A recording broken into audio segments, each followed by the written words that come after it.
Let's talk about something most business owners kind of dread: compliance. You know, it feels like this endless mountain of paperwork, just a chore you have to get through. But what if I told you that's completely the wrong way to look at it?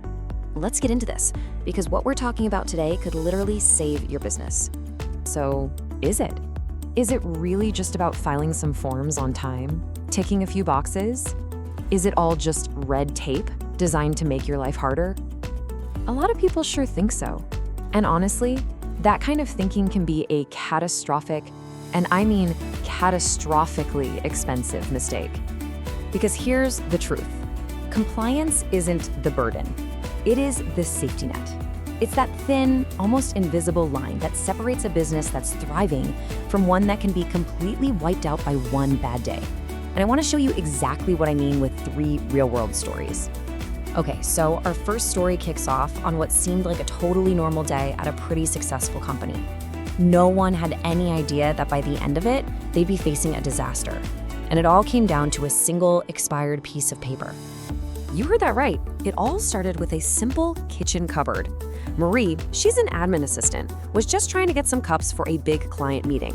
She opened the cupboard door, and in that split second, her life in the company's entire future completely changed. The whole thing just packed with heavy glassware, ripped clean off the wall and came crashing down on her. She was rushed to the hospital with some really nasty injuries. We're talking severe cuts, a dislocated shoulder, and a serious concussion. And while the management team was scrambling to figure all this out, they made a truly horrifying discovery. Their letter of good standing had expired. So what in the world is a letter of good standing? Well, it's basically your proof that you're paid up and in good standing with the compensation commissioner. That's the fund that's supposed to cover an employee's medical bills if they get hurt on the job. If you don't have a valid one, the business owner is personally on the hook for every single cent. And this is where the financial damage just spiraled out of control.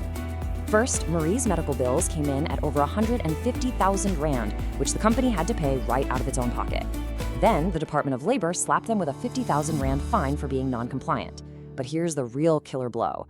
They were just about to sign a huge new tender, but the client needed to see a valid letter of good standing. Without it, the deal was off. Just like that, a 2 million Rand contract, gone. So let's just add that up.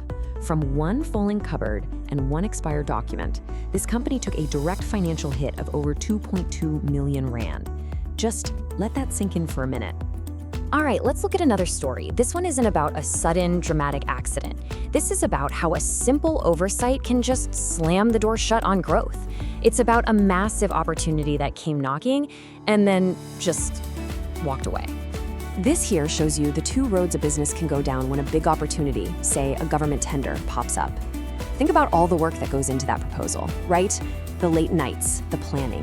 For the compliant business on the left, it all pays off. Their application is accepted, they're in the game. But for the business on the right, all that hard work meant absolutely nothing.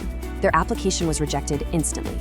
Not because their proposal was bad, but because one little document, their tax certificate from SARS, had expired. The opportunity was gone, and so was their credibility. This last story, honestly, it might be the most chilling, because it shows how a profitable working business can, for all legal purposes, just vanish, almost overnight. All because of a simple administrative slip-up. It started with a growing clothing retailer that just missed the deadline to file their annual returns with the CIPC. It seems like such a small thing, but it set off this devastating domino effect. The CIPC automatically started the process to deregister them.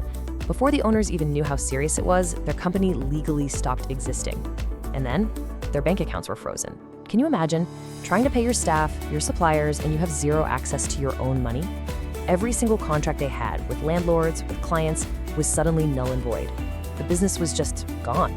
Years of work just erased. So we've looked at a financial nightmare, a huge missed opportunity, and a business that literally disappeared. What is the one lesson, the one single takeaway we need to get from all of this? It's this: compliance is not a chore. It is your secret weapon. It protects you from the kind of 2 million Rand disaster we saw in the first story. It builds the credibility you absolutely need to be taken seriously. And most importantly, it creates the opportunities, the tenders, the loans, the growth that you are working so incredibly hard to achieve. Now, I know after hearing those stories, it's easy to feel a bit anxious. But listen, staying on top of all of this doesn't have to be the source of constant stress. It's totally achievable, and it's what secures the very foundation your entire business is built on. What these stories really show is that a great business isn't just built on a great idea. It's built on a commitment to doing things the right way. And since managing that foundation can be a lot, many smart business owners team up with experts to handle all the complex stuff. The bookkeeping, the tax, the payroll. It gives them the peace of mind to focus on what they're truly brilliant at, growing their business. So the question is, who's protecting your safety net? This explainer was brought to you by Do My Books, balancing your books so you can balance your life.